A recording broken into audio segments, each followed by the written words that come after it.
Hey, Iwa. Hey, Iwa na-eti ndị odogwu. Kedu onye a na-ekwu okwu ya? Aguiyi Izuogu. Ezigbo ọba atụrụ ediba. Sokwa. Hey, Dream Boy, Abuchi Izuogu, Mr. Gionego.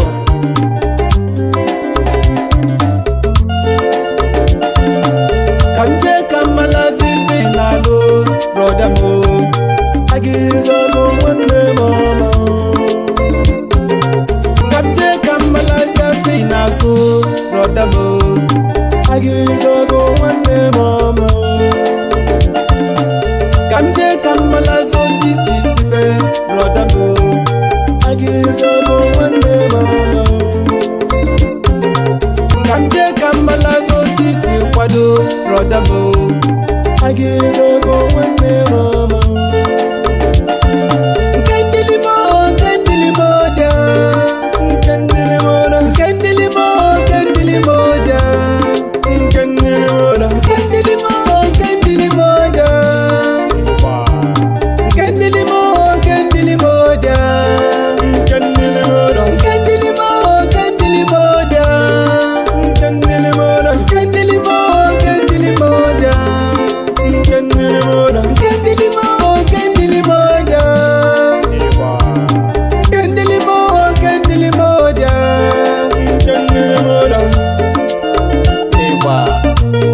Abuchi Izuogu, Mr. Gionego. Ụmụ Igbo n'ọmụ nọ n'egwu. Abuchi Izuogu ezi nwa mụrụ n'obi. Mr. G mụ na ya nọ n'egwu. Aguiyi Izuogu ezi nwa mama. Egwu a na-eti n'ọba kalaka. Egwu a na-etili ndị odogwu. Aguiyi Izuogu dịka anyị na-akọ brọda mo.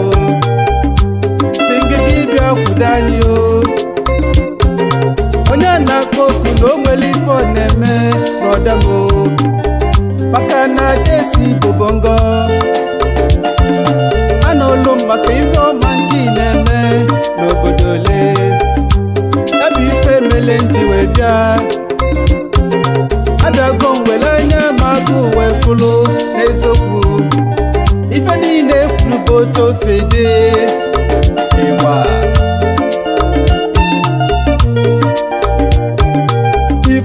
Ifeọma mụ. Ka nsogide ego. Ka m nweta ekwe ifeọma mụ. Ka nsogide ego. Ifeọma mụ. Ka nsogide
Dr. Chinasekpere Samuel Odionyefe ya bụ Aguiyi Izuogu Agụ Odionyefe Oke Kanuligo ezi nwa Chike na ogbo onye ọma anụ nwere obi na-ejela gosi Power obere nwa ejikọtara na efi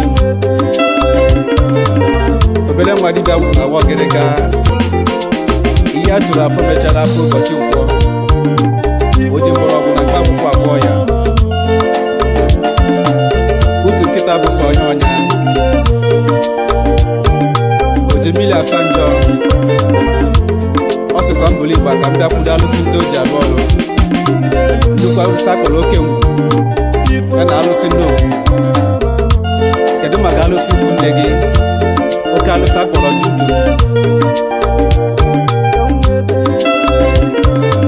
ya na alụsị nnukwu ndị nwaanyị na mmiri akpụ na-eri mgbọ a sị gị segote na mmanwụ akwawago ịgba kedu maka alụsị akpọrọ gboka nka oke alụsị ndị iche jide ebube oke alụsị Aguiyi Izuogu jiri ede ebube otu a ka ọ dị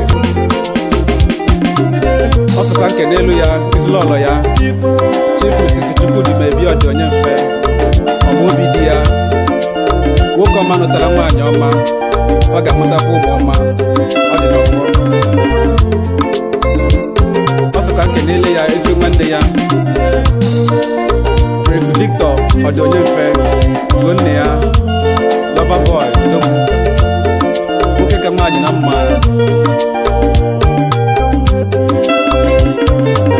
ma na-ekenekwa ndị odogwu ije eme ọnụ Chief Leonard Okala CEO Okala Synthetic Store and Plumbing Services Onitsha Anambra State Power Chief Alex Enwerem Diakụ Enwebe Ofosinitokwa Chief Ernest Odogwu ya bụ ụtalị a na-abịa ego ụtalị eji abịa pịa ụbịa importer exporter aka na-atụbata rice na Onitsha do niile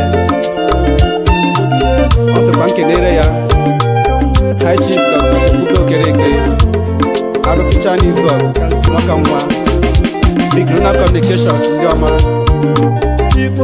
ọ sịkwa mbụli maka nkenere ya Chief Dr. Chukwuemeka Ofili mbile nwile ọkala bụ niile eze dibịa eze nwaanyị Sọbali alụsị na-enye ego alụsị na-enye nwa ịgba ka mbụlụkwa egwu wee kene Maazị Chukwuka ihe ọnụ Ogbuoke 1 ezi nwa nke Emugocha Maazị Anointed Ọkụkọ Nwokolo Ogbuefi Abadago Maazị Aloya anya ọgụ Okoli Ogbuagụwa na ọfaro ndị Nsọ onye ife na-esili ike n'ụwa achọba Aguiyi Izuogu onye na-azụ afọ ma afịa ga-adị aga ọfụma achọba Aguiyi Izuogu Odogwu onye ndị ọjọọ na ndị mmụọ ọjọọ na-achụgharị chọba Aguiyi Izuogu maka na o nwere ife ọ kachasị eme eji ekwu maka ya